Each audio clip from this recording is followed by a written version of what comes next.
sisi sote tusimame, na ikiwa una kofia isiyo rasmi, ni kuombe kwa heshima ukue kwa wimbo wa taifa utakaofuatiwa na wimbo wa Jumuiya ya Afrika Mashariki, kisha maombi mafupi na tuanze rasmi. Niombe sote tuweze kusimama tafadhali. Wakati tumesimama, ukiwa na kofia isiyo rasmi, ni kuombe ukue. Na sasa wimbo wa taifa.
Tukisalia katika hali ya kusimama, nimkaribishe Askofu Charles Masio wa Voice of the Truth Ministries kwa maombi mafupi.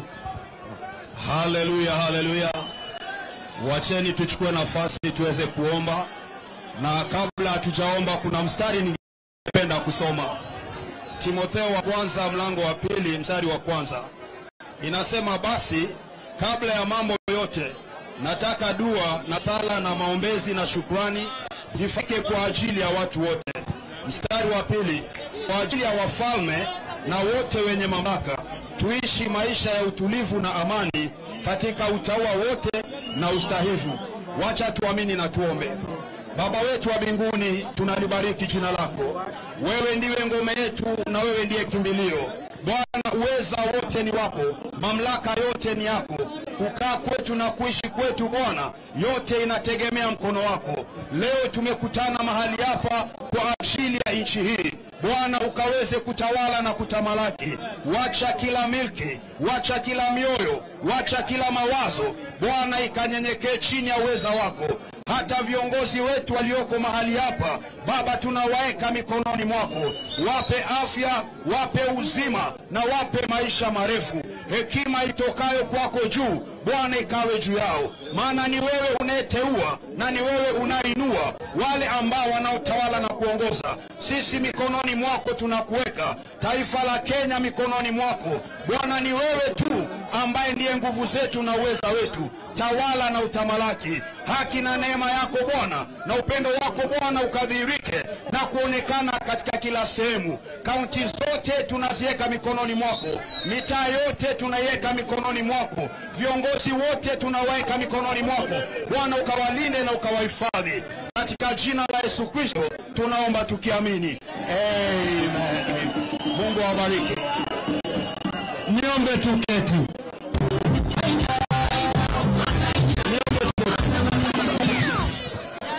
Nauliza, Kamukunji mko tayari? Weka mikono yote miwili kwenye hewa kama uko tayari, kama uko tayari. Basi, asante selector. Bila kupoteza muda, niombe nimkaribishe Mheshimiwa Aladwa George ambaye ni mjumbe wa eneo bunge la Makadara, atuelekeze kwa ratiba inayofuata. Nairobi! Baba jasikia Nairobi! Wapi wamekaribisha baba na mapa na viongozi? Asante sana. Asante sana. Tumebadilisha program. wale wajumbe wote mko hapa, mtaongea, lakini kwa sasa mtaniruhusu kidogo tubadilishe program ndio tupate ujumbe, alafu wajumbe wengine wote mtafuata vile ratiba ile tumepanga. Kwa nafasi hii ya kipekee nachukua kumwalika Mheshimiwa Martha Wangari Karua. Wangapi wamemwalika?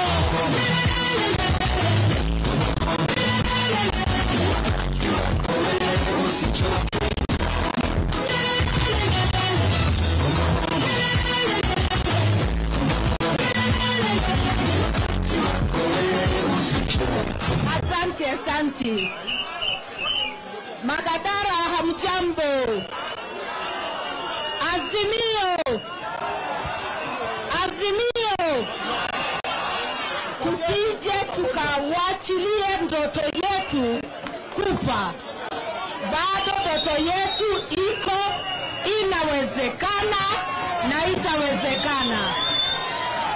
Mmefurahia baba kuwa hapa Kamukunji. Mmefurahia viongozi kuwa hapa leo. Machache sana. Tuna uongozi wa kimambavu na wa utapeli. Uongozi ambao hawafikiri mwananchi kamwe. Gharama ya maisha iko juu. Bei ya unga wananchi hawawezi. Karo ya shule hakuna. Ukumbuke baba alikuwa amesema iwe Januari 2023 watoto wote hawatalipa karo tena. Mjue tuko hapa sababu uchaguzi haukufanyika kihalali. Kura za baba hazikuhesabiwa kihalali. Tuko hapa ndivyo baba atuelezee mwelekeo ni yupi. Mkumbuke ya kwamba uongozi ambao ni wa kimababu wameharibu nchi yetu.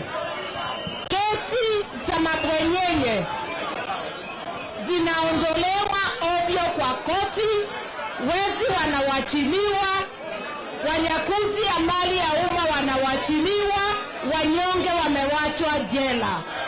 Hatutaki uongozi ambao ni wa mapendeleo, ambao kuna ubaguzi. Tunataka haki kwa kila Mkenya. Nairobi mlichagua baba au hamkumchagua?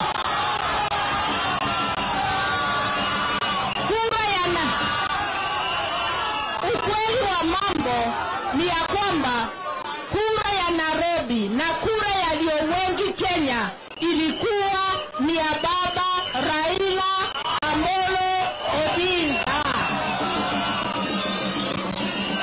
Na yule angetakiwa kuendesha Kenya kihalali, sio mwingine, ni Raila Amolo Odinga. Ni washukuru sana sababu mmekuja bila uoga. Mmekuja bila uoga. Kila wakati tukisema tuko na mkutano, wanatubabaisha, wanasema watapambana na sisi. Mimi nataka kumwambia William Ruto na vibaraka wake, Kenya ni yetu na si yako.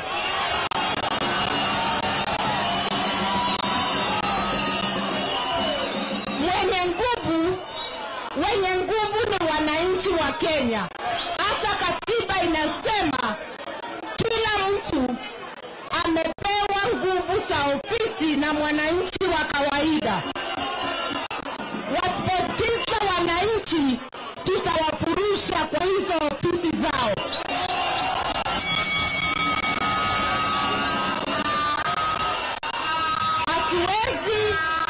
Hatuwezi kaa kimya nchi yetu ikiharibiwa na wale mamlaka wawe wanatoa matusi kwa wananchi na viongozi kila siku. These people are behaving like high school bullies. Waambiwe, we are not in Form 1 to be bullied. Sisi ni wananchi kamili. Sitaki kuendelea sana sababu leo tunataka msikize Baba Raila Amolo Odinga. Bila kupoteza wakati, wacha nimuitie Baba the King.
Kusimama mbele yenu siku ya leo. Nimetoka kule Afrika Kusini. Wale wana Afrika Kusini wamepeleka salamu zao, mnapokea? Sasa tulikuwa hapa Kamukunji tarehe 7 ya mwezi uliopita, tukasema tarehe 12 tutakuwa na mkutano wa jamhuri kule Jakaranda, lakini kwa sababu ya shughuli zingine ya bara la Afrika ikawa mimi naenda Marekani.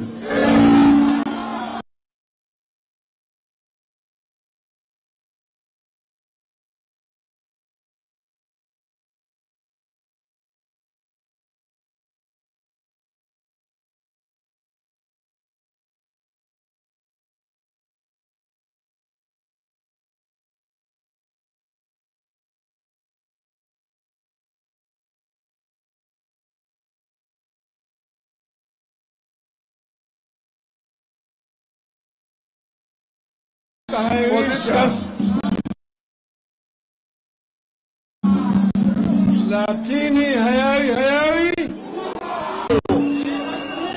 alafu nitarudi kwa Kiswahili. Sawa. My dear Kenyans, I stand to you before you today with a very heavy heart and a lot of fear for my country and your people and your future needs. I stand here not as Raila Amolo Odinga, but as a patriot and as your servant with a sacred duty to this country, the citizens and inhabitants of this great land of ours, Kenya. Many times before, and with your support, I have stood up for this country, sometimes at very great risk and at dark times in our country. But today, I feel the weight of history, not just for Kenya, but for our beloved continent of Africa. I don't speak lightly because I know what I say today will have far-reaching implications for the Republic of Kenya. So I appeal to you to lend me your ears and listen to me carefully. I will begin with Wafula Chebukati.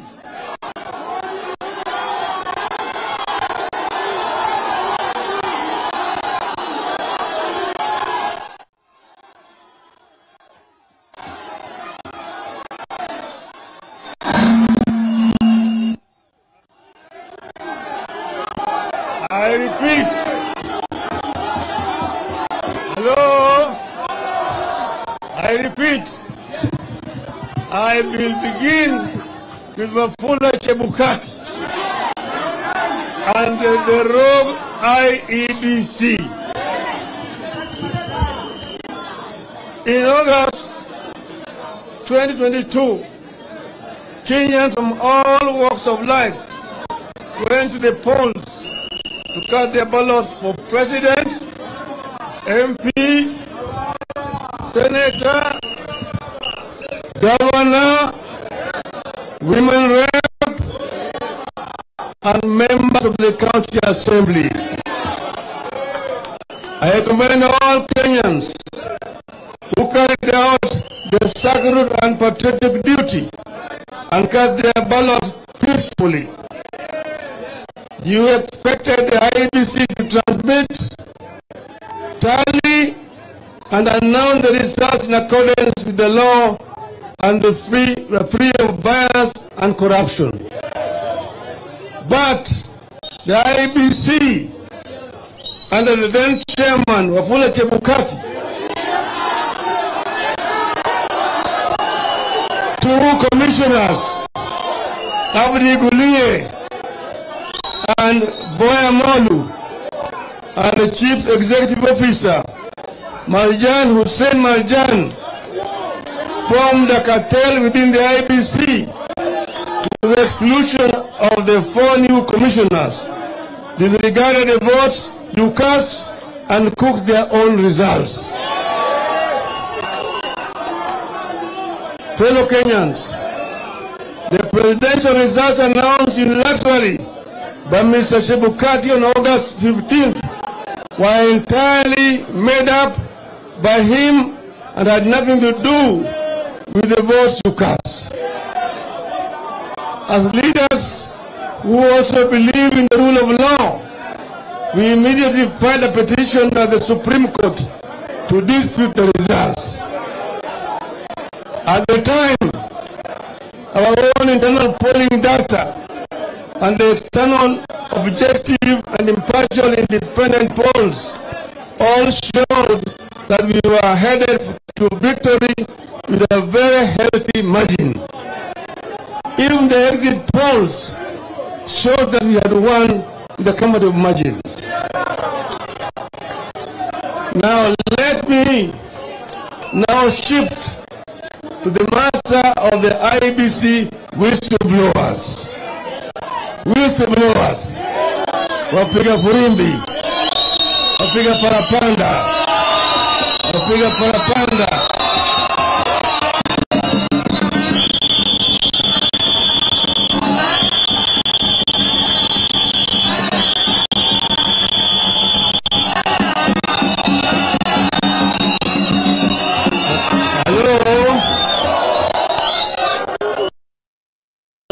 Since August 15th, we have conducted our own investigations of the IEBC and the election results. We are convinced, beyond the shadow of a doubt, that our victory was stolen. It therefore came to us with surprise and great relief that within the IEBC itself, there are great patriots and Kenyans of conscience who are willing to risk everything for the sake of our country.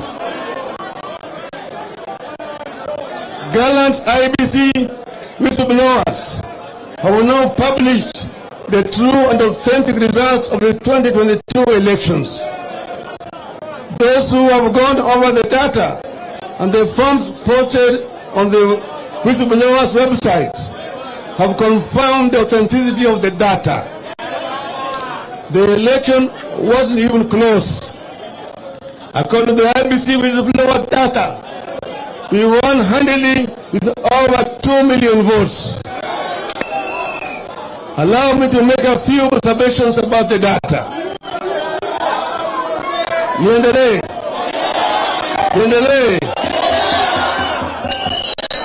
First, we carried the traditional strongholds of the coast, western, northeastern, lower eastern, Nyanza, and Nairobi with comfortable, often overwhelming margins. But it was our performance in the Mount Kenya region where we broke all records. The people of the mountain voted for us as they have never done before. I want to take the opportunity to thank the inhabitants of the mountain for giving us an insurmountable margin in the election. According to the IBC whistleblowers and our own internal figures, our opponents beat us all in parts of the Rift Valley. Everywhere else across this diverse and great land, we beat them thoroughly. Hello? We know what happened next at the Supreme Court. A compromise court failed to either declare the true victors and run the elections or order rerun because of the glaring violations of the law and the Constitution by the IEBC. The Supreme Court itself was captured by the cartels that had also captured the IEBC. The two most critical institutions to elections in Kenya, that is the IEBC and the Supreme Court, was central to the rigging of the 2022 elections. We know that the foreign technology companies contracted by the IEBC to run the elections and print the ballots was central to the rigging of the elections. That is why they and the IEBC refused to provide us with the servers and the authentic data, as well as the election forms. We also noticed with dismay the involvement of some foreign nations in the rigging of Kenya's 2022 elections. In light of the above, here is our clarion call. Here is our clarion call. One, first, we as Azimio reject the 2022 election result totally.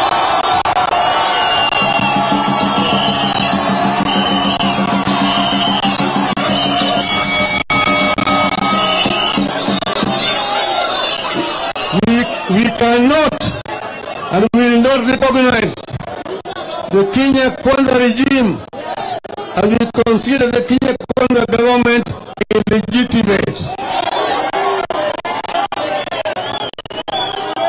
Two, we don't recognize Mr. William Ruto as the president of Kenya.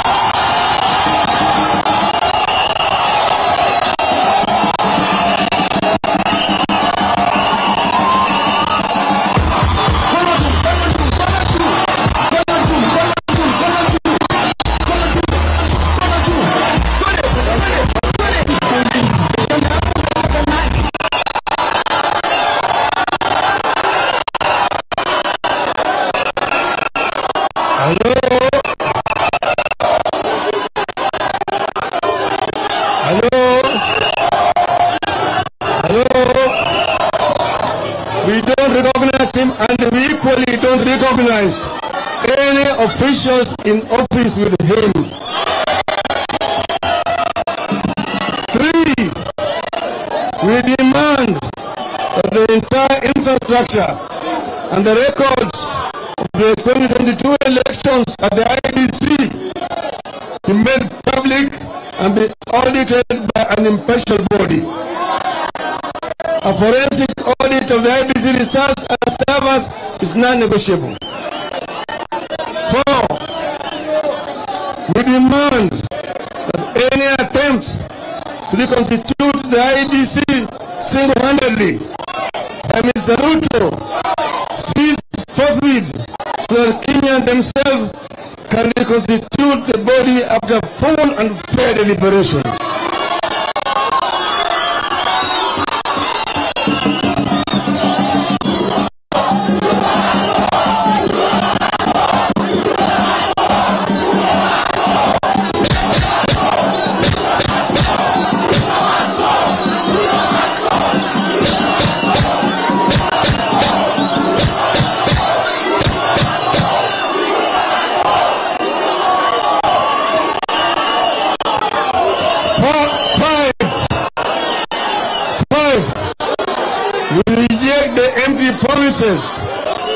Made and being made by the older regime.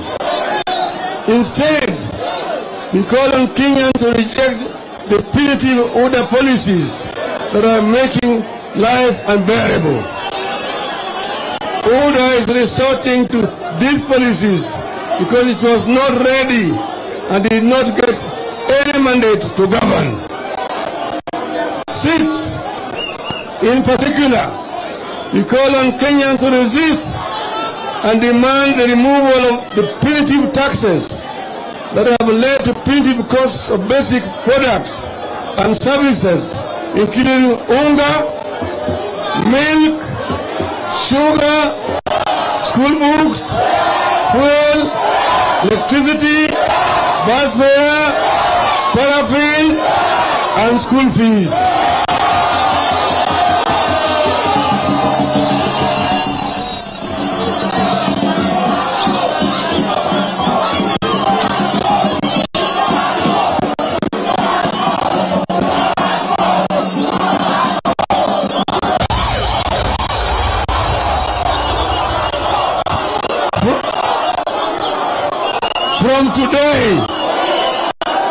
From today, we call on every Kenyan buying electricity tokens to take a very close look at the statement and see how much your money actually goes into tokens, how much goes to taxes, and how long are we going to live like this.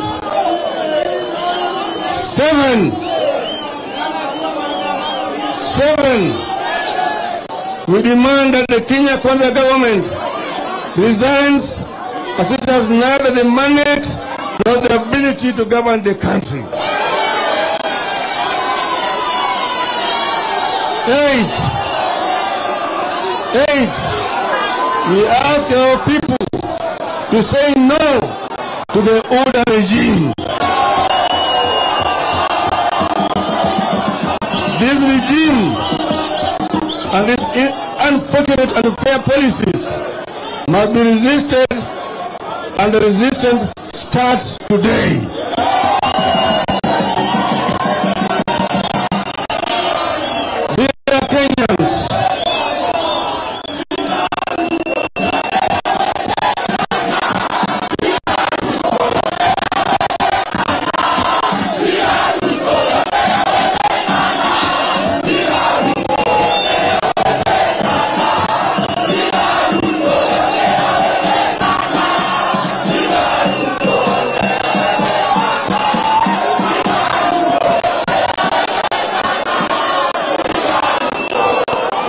Dear Kenyans, you know that what we do in Kenya matters for Africa and the rest of the world. There will be no reason for citizens of any country to participate in elections only for them to be stolen by domestic cartels in cahoots with their foreign companies and masters. When we sort out the mess here in Kenya, we will be on the track to helping Africa and much of the third world to sort out their elections and ensure no one gets to power through the back door as Mr. Ruto did. If it is going to take the resilience of the people of Kenya to help Africa sort out its elections problems, I am ready to lead that process.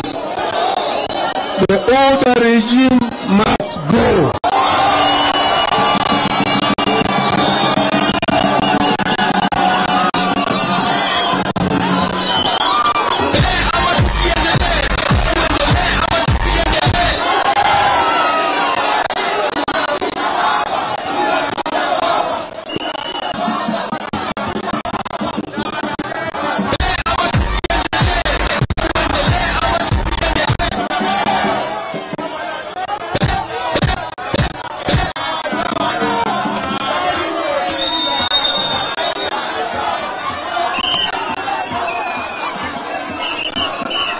Hello?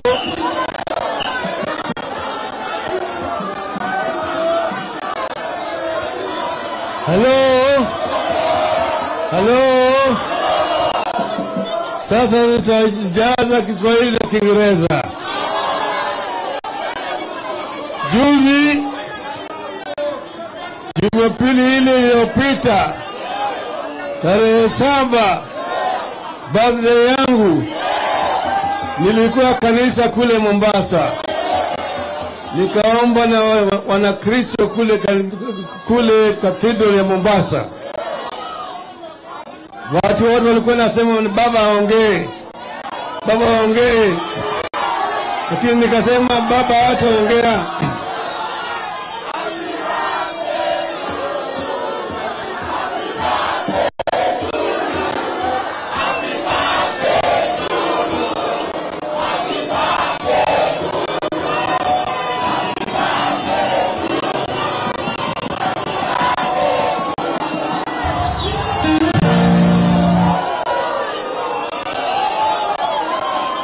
Nilisema, niliambia katika Biblia kuna injili 4. Iko moja ya Mathayo, pili iko ya Mariko, 3 iko ya Luka, mwisho iko ya Yohana. Niliwaambia sasa tumesikia injili kutoka kwa wale watatu. Mathayo anasema namna hii, Mathayo 10:26 mpaka 27. So have no fear of them, for nothing is covered that will not be revealed, or hidden that will not be known. What I tell you in the dark, say it in the light, and what you hear whispered, proclaim on the housetops. Mariko 8:36, Mark 8:36. For what shall it profit a man if he shall gain the whole world and lose his own soul? Luke 23:28. But Jesus turned to them and said, Daughters of Jerusalem, do not weep for me, but weep for yourselves and for your children. Sasa yayo ya kwanza ya Mathayo ni Saint Chebukati, ya Mariko ni Saint Cherera, Luka ni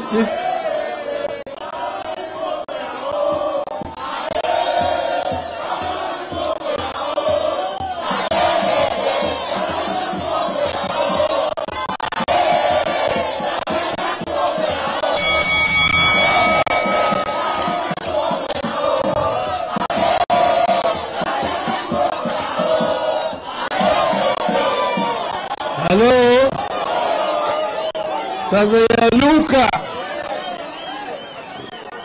juu yale ambayo yalifanyika huko Bomas of Kenya ni ya kutoka kwa Bishop Olesapit na Bwana Ruto. Sasa huyo ya nne ya Yohana inasema, in the beginning there was a word, and the word was with God, and the word was also was God. He was with God in the beginning. Through him all things were made. Without him nothing was made that has been made.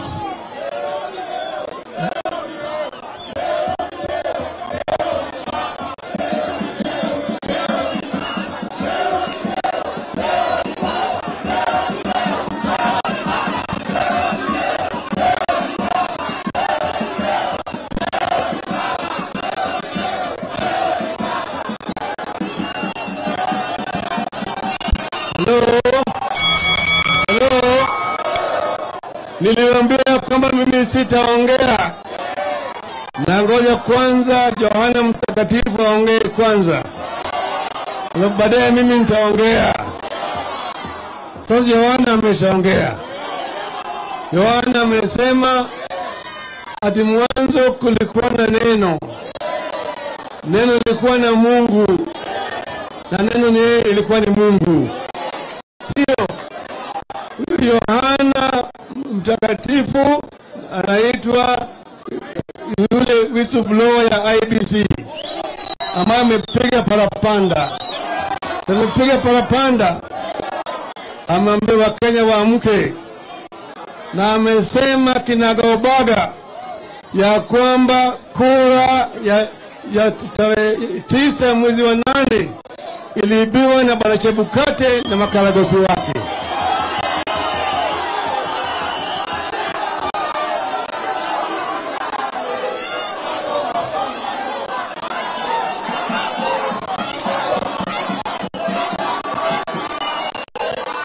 Sasa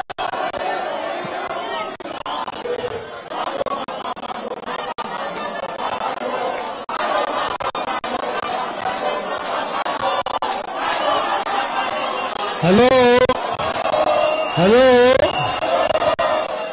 Juzi mlisikia Bwana Ruto akiongea katika Ikulu ati kulikuwa na njama ya kujaribu kuua Bwana Chebukati.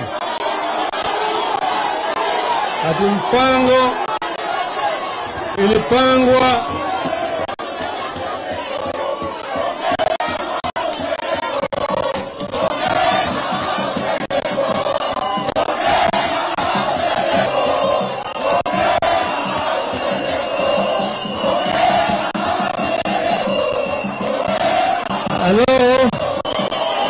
Hello.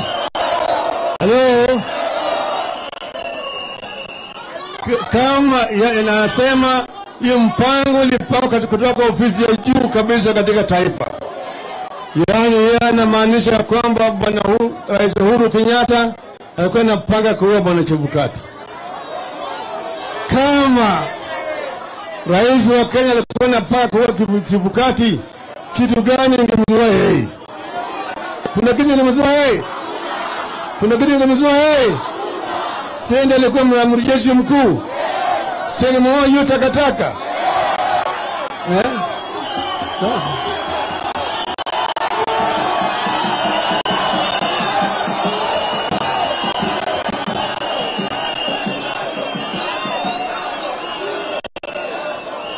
hiyo inamaanisha nini? Hiyo inamaanisha kwamba Ruto hawezi kuwa rais wa taifa la Kenya. Rais hawezi kuropoka namna hiyo. Kama unasema kuna ushahidi,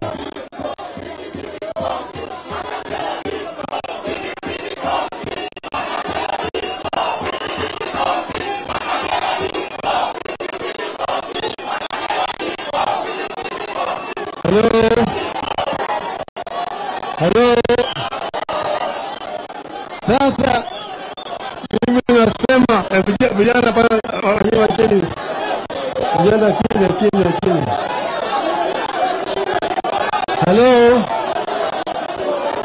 Mimi nasema ya kwamba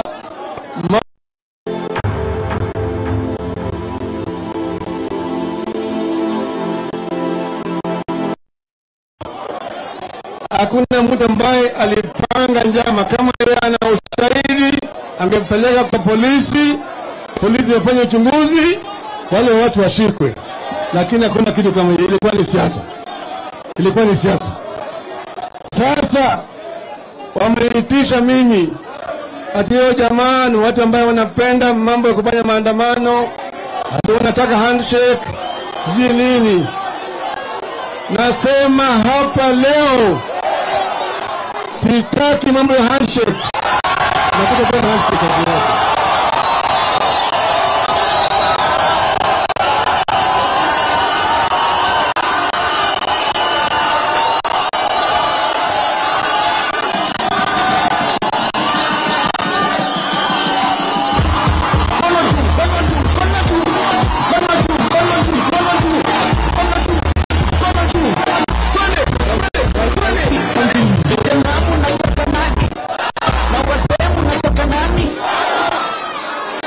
Hey.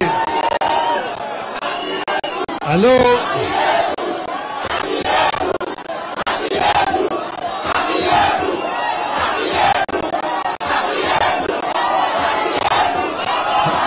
Hello. Pili. Naibu wake ama sio naitwa sijui nani anasema, anamwambia bosi yake nimwachie mimi Raila, mimi nitadili na yeye. Kila mara anaitisha yeye ni mtoto wa Maumau, ni mtoto wa Maumau. Kwanza nataka kuambia yeye alikuwa hajazaliwa. Yule ambaye alitetea Maumau na kutoa Maumau kwa jela ni Jaramogi Oginga Odinga.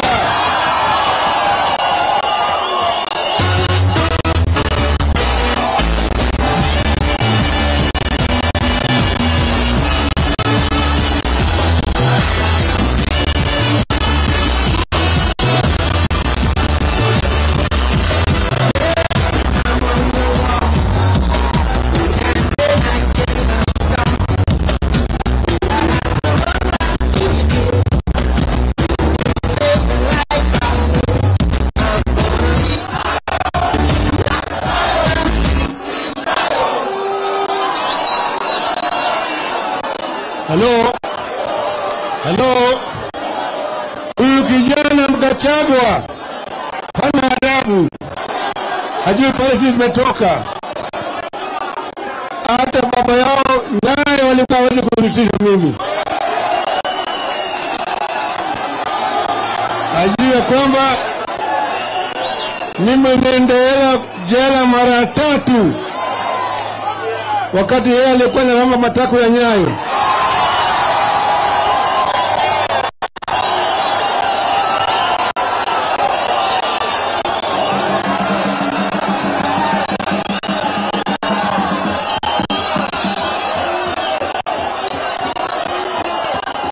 Mimi shirika yake kimaisha, tena shirika yake kisiasa.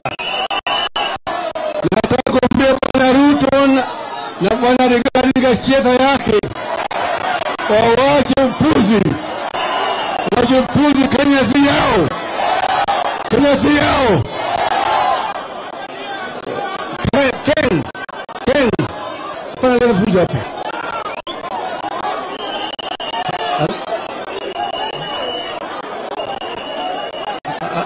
Halo,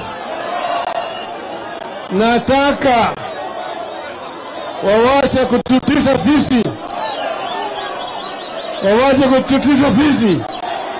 Sisi hatuwezi kutishwa na Bwana Ruto na Bwana Gachagua. Sisi ni wa Kenya na tutakuwa Kenya hii. Kwamba hilo ushindi wetu, hawasitaki waongeze na matusi. Sisi tunadai haki yetu na tuko tayari kukufa kupigana kwa haki yetu.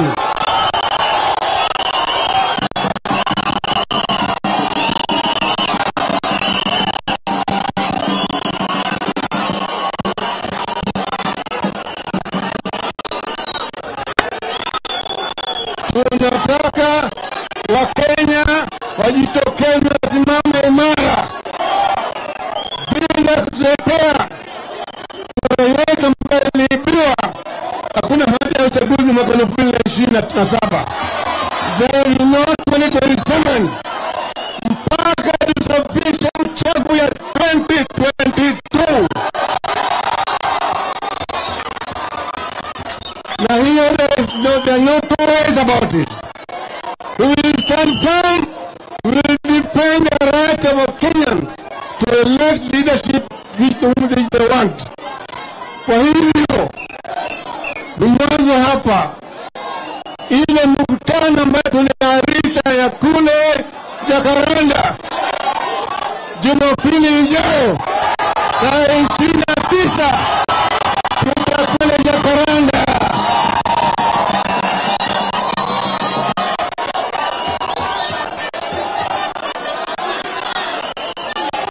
tutakwenda Jakaranda.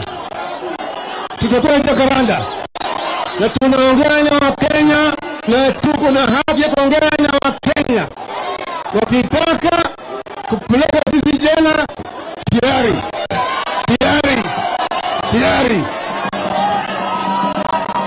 Tulipigania demokrasia, tukaleta katiba mpya ambayo walikuwa wanapinga.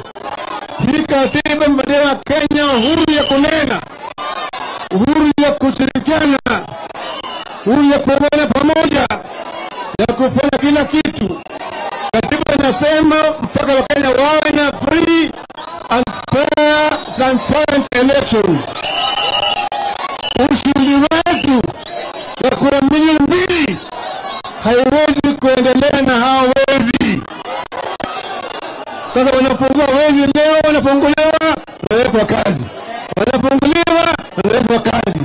Mahakama kila siku inatoa makesi ya wale wezi. Hii serikali ni serikali ya wezi, ya wahalifu na wale wauaji. Kama anasema sio nani alikuwa anataka kuwa mchukati, yule ambaye aliua Msanga yuko wapi?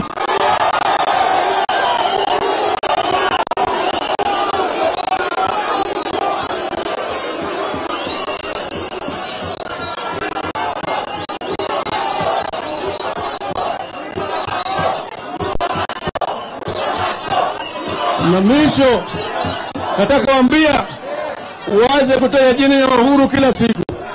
Uhuru ametoka kwa serikali, aliwachia serikali, gharama maisha ilikuwa bado inawezekana, bei imepanda baada ya Uhuru kutoka, lakini Uhuru Kenyatta alisimama imara na sisi. Watu yake walipiga sisi kura, iliibiwa. Nasema asanteni sana watu wa mkoa Magharibi wakati wakunipiga mimi kura Raila Odinga. Nitakuja kusema asante, nitakuja kutoa shukrani, lakini yale ambayo yametoka nasema kidogo tu, mambo bado. Kuna yale ambayo inakuja, wale wabunge ambao kura yao iliibiwa, hiyo yote inakuja. Tutatoboa mingine mingi zaidi. Mambo bado huko ndani. Sawa. Mimi nasema nataka kuona hapa kwa mkono wenu wale ambao wanasema serikali Ruto na Gachagua iende. Nataka kuona kwa mkono wangapi nasema iende.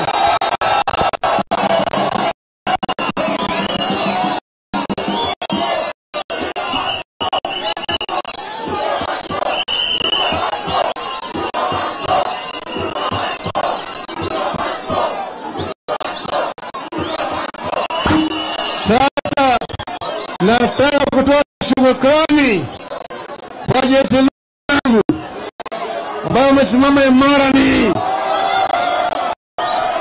sana Mheshimiwa Martha Karua hapa, namuona hivi Kalonzo Musyoka hapa, naona wiki Mombasa Paranya hapa, naona Eugene Wamalwa hapa, Jeremia Kioni yuko hapa,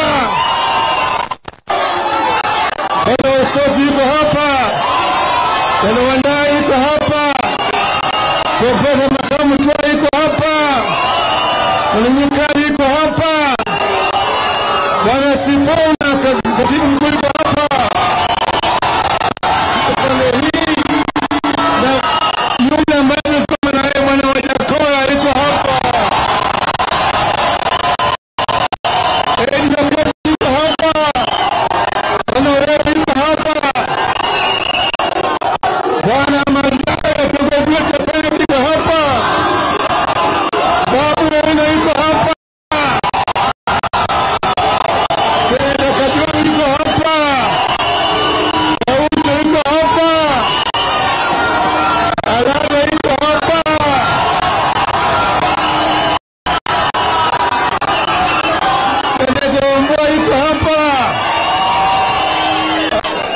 Kuna wabunge hapa bwana nani? Kuna mwingi iko hapa. Nimeona panele bwana Oloch Madari iko hapa. Bwana Ron kutoka Kisumu iko hapa. Odinga iko hapa. Wote miongoni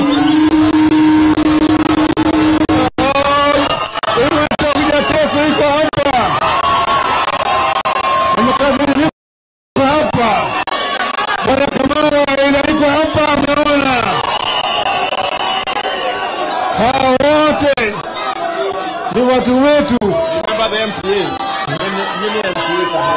Tuko hapa na MCS hapa chungu mzima. MCS wako hapa chungu mzima. Wote wamesimama imara.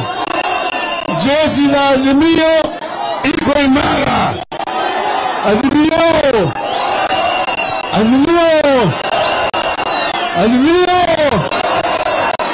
Sasa nitataka wachache wasalimu nyinyi hapa.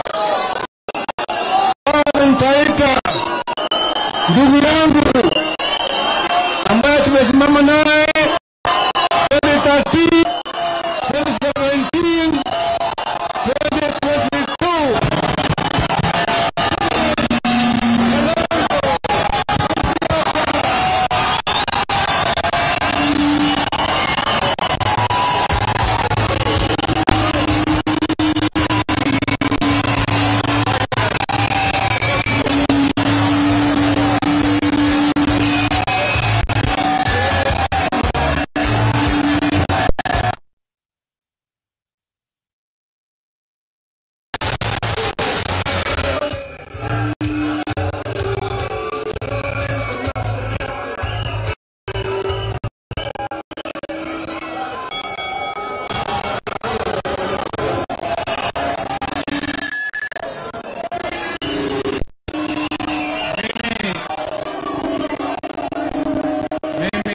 Nyinyi leo Kamukunji mmefurika hata kushinda tarehe 7.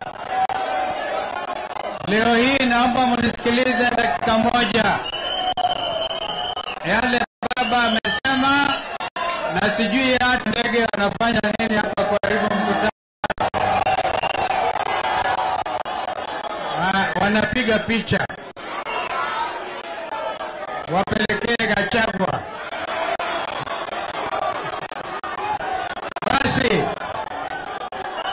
Azimio hoye! Baba Raila hoye! Martha Karua hoye! Wajakoya hoye! Kenya yote hoye!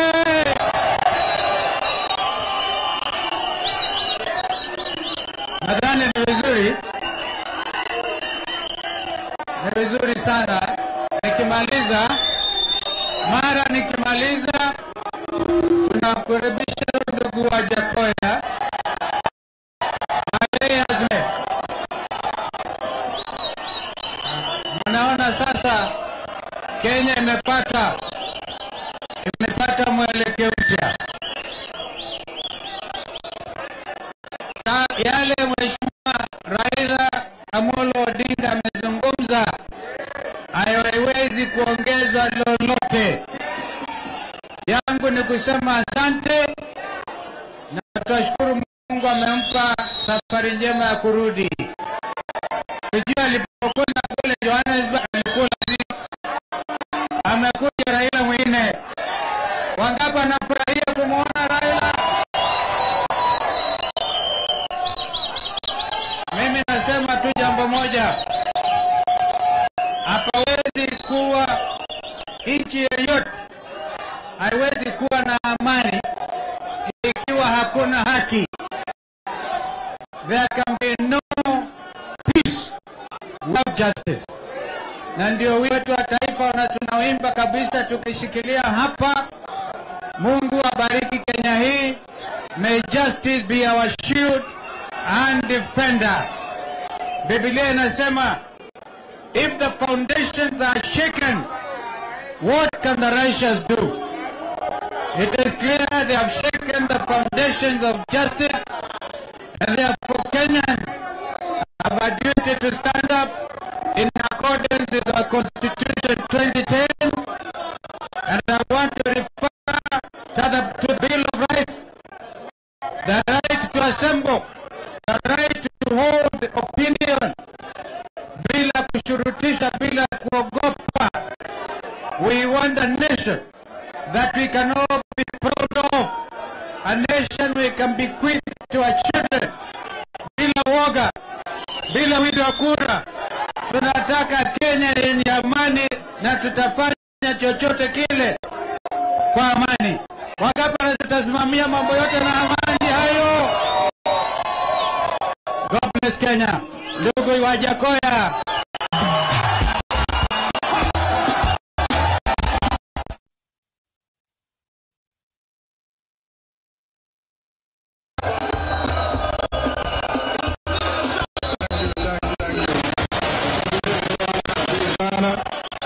Asante sana Mheshimiwa Kalonzo. Asante sana Mheshimiwa Kalonzo. Mheshimiwa Kalonzo is one of the most cleanest politicians in this country. Leo nataka kumshukuru baba. Wakati wa kampeni mlisikia baba akinitukana. Wakati wa kampeni mlisikia baba akisema kitu yoyote kwa Jakoya. Kabla sijasema mawili matatu, ningependa kusema yafuatayo.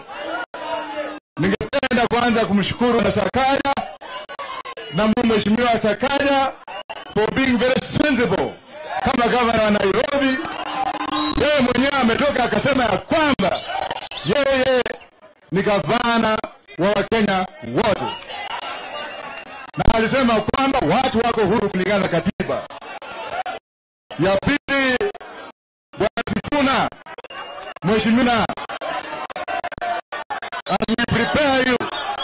as we prepare you for the future of Nairobi, ningependa kusema kwamba asante.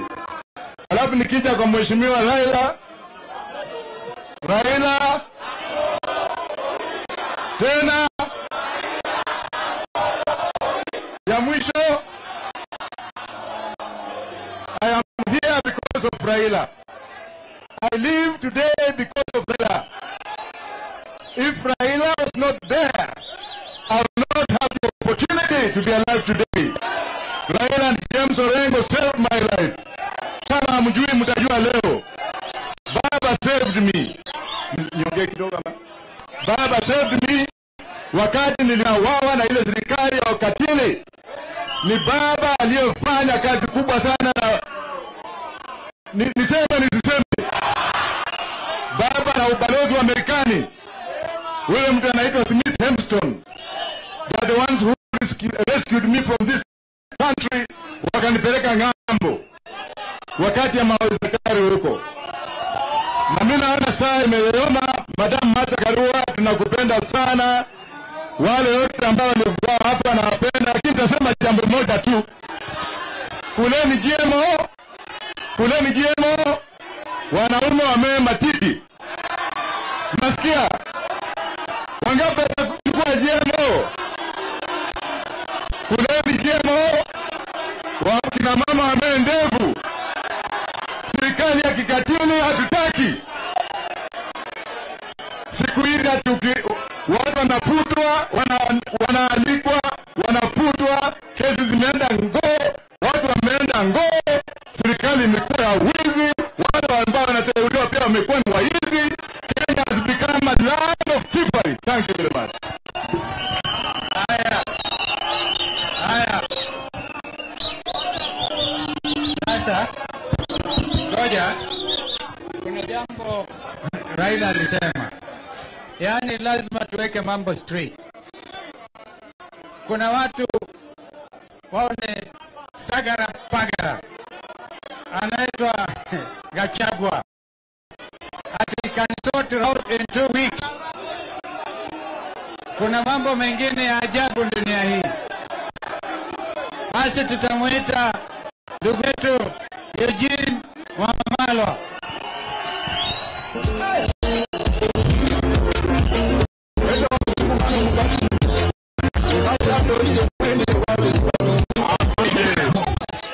Azimio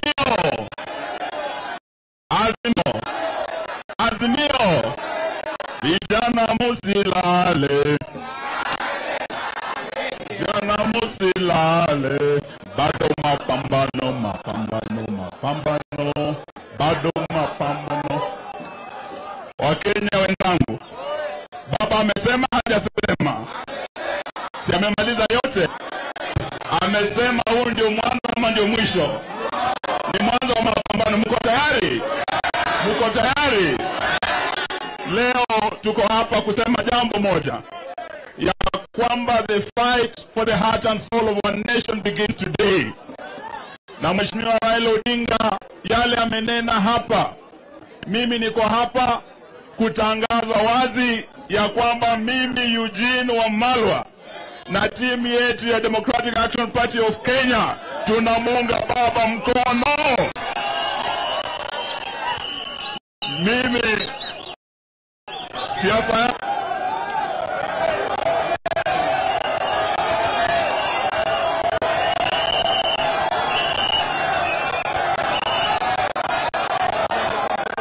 asante.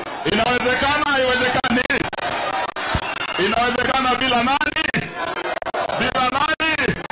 Mwambia wacha kusumbua na hizo ndege zake bwana. Aende asiende? Aende asiende? Tumeamua.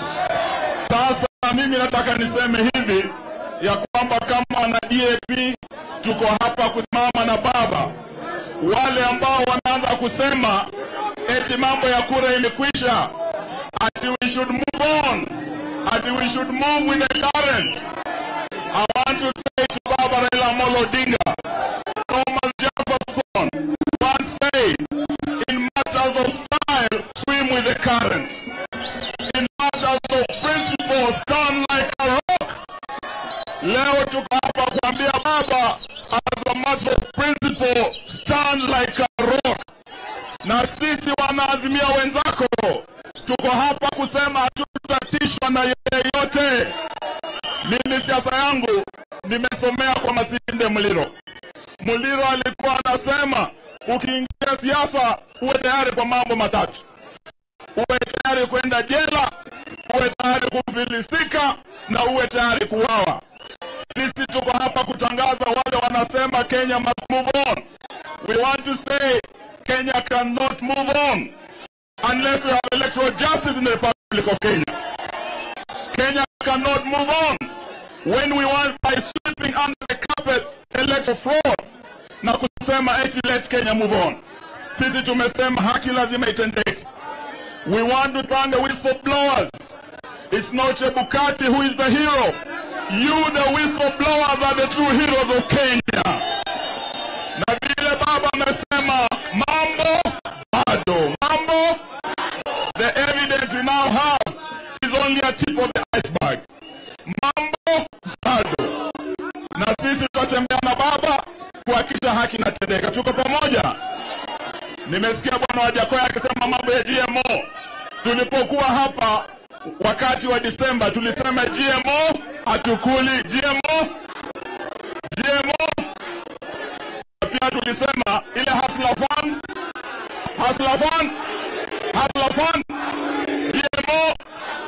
GMO tumekubaliana tutasimama na baba twende mbele pamoja. Asante, Mungu awabariki. God bless Kenya. Sasa nataka nilete baada ya DAP tuko na wenzetu kutoka Jubilee na tuko na mwenzetu bwana Kioni yako hapa. Karibu ndugu Kioni. Hello.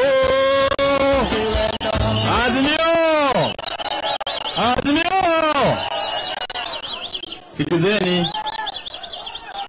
Sikizeni. Haya basi. Sawa basi. Utulie sasa. Mimi niko hapa kusema hivi.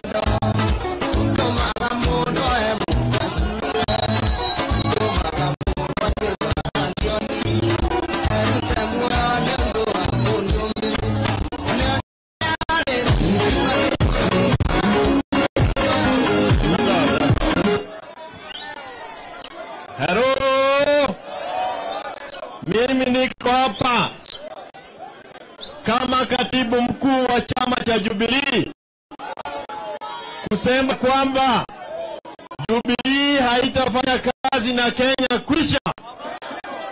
Na mjue hivi, ule wizi ambao ulifanyika mwaka jana ukiongozwa na Chebukati, wale ambao waliibiwa kura zao zaidi ilikuwa watu kutoka Mount Kenya. Kufikia hapa leo tunajua kwamba Chebukati alisema ya kwamba Mount Kenya tulimpatia Raila kura 800,000. Kweli wa mambo kufikia hapa na kujamaliza kuhesabu kura ambazo zilipigiwa Raila Amolo Odinga kutoka Mount Kenya na kujamaliza sababu ni 2,607,957. Raila alimshinda Ruto Kiambu, alimshinda Ruto Nyeri, alimshinda Ruto Nyaga. Uwizi wa kura, kuko na watu tosha Mount Kenya ambao watajitokeza kupigania haki yao. Usije mkatishwa na watu wachache ambao wameweza kuuza koti huko. Hiyo haina maana. Nataka kuhakikishia kwamba yale mikutano tutakuwa na viongozi kutoka chama cha Jubilee, na Jubilee tuko hapa kutetea haki yetu. Hatuwezi kubali Chebukati aibe kura zetu. Hatuwezi kubali Ruto atengeneze komiti ya IBC akiwa peke yake, na mambo yote yale baba amesema tumekubaliana nayo. Halo, wangapi wako pamoja na sisi? Wangapi wako pamoja? Twende safari tusiende. Twende safari tusiende. Twende. Twende. Twende. Waachana na hawa. Mheshimiwa Oparanya, wacha tusikie Mheshimiwa Oparanya atufungie. Sasa Nairobi oye! Wakenya oye! Mimi nimekuja hapa kuongea kwa niaba ya ODM. Unajua Raila Amolo Odinga ni kiongozi wa Azimio. Mnasikia hiyo? Na mimi nataka nimrudishie shukrani kubwa. Mmekubali kuungana na hao viongozi ambao wako hapa kukomboa demokrasia ya nchi hii. Mko tayari kukomboa demokrasia? Wazee wetu wazalendo walipigania demokrasia mwaka 63. Na tena hiyo mambo ya demokrasia ikawekwa kwa katiba mpya. Na leo tuko hapa kukomboa hiyo demokrasia. Na sisi hatuwezi kubali kwenda kwa kura ya 2027 kama hatuna reforms katika IBC, kwa sababu tutakuwa tunamaliza wakati. So tuko hapa tunataka reforms katika IEBC. Hata kama Chebukati ameenda, lakini itafika wakati mpaka kuje ajibu yale amefanyia Kenya hii. Mnasikia tuko pamoja? Tuko pamoja. Mungu awabariki. Haya Nairobi. Haya mtulie. Kwa niaba ya Nairobi, mtu mmoja wa mwisho, Mheshimiwa Babu Owino. Hitos Mbonga. Haya.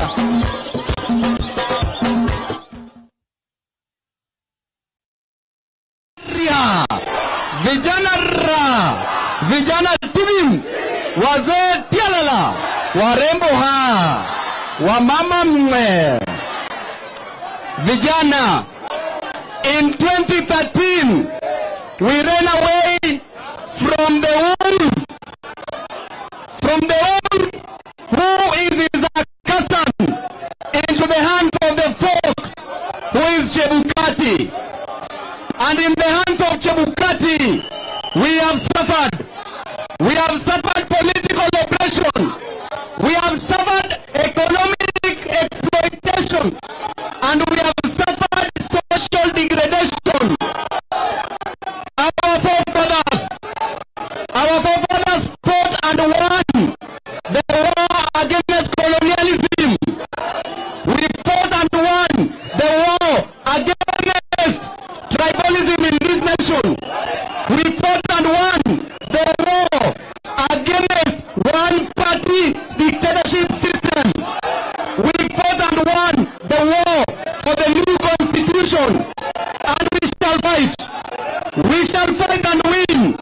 We shall fight and win the war for electoral justice. I know the cost of freedom is expensive, but we are ready to pay with our lives. Lastly, Baba jana atiuachiwe Baba Odinga Baba sio rika yako. Mimi Babu Owino, hata mimi nakushinda. Rigathi alipokuwa katika university, vijana team, Rigathi alipokuwa katika university, Rigathi alipata second class lower division. Babu Owino alipata first class honors.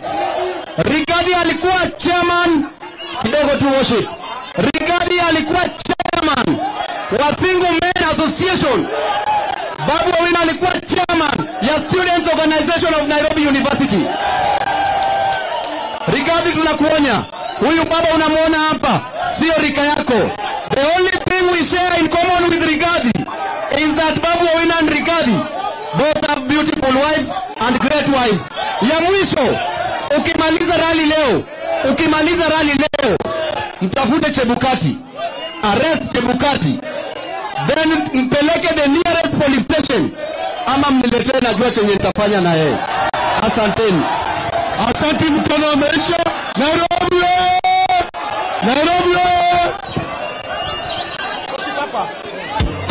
Okay, my baby, love so nice, I am all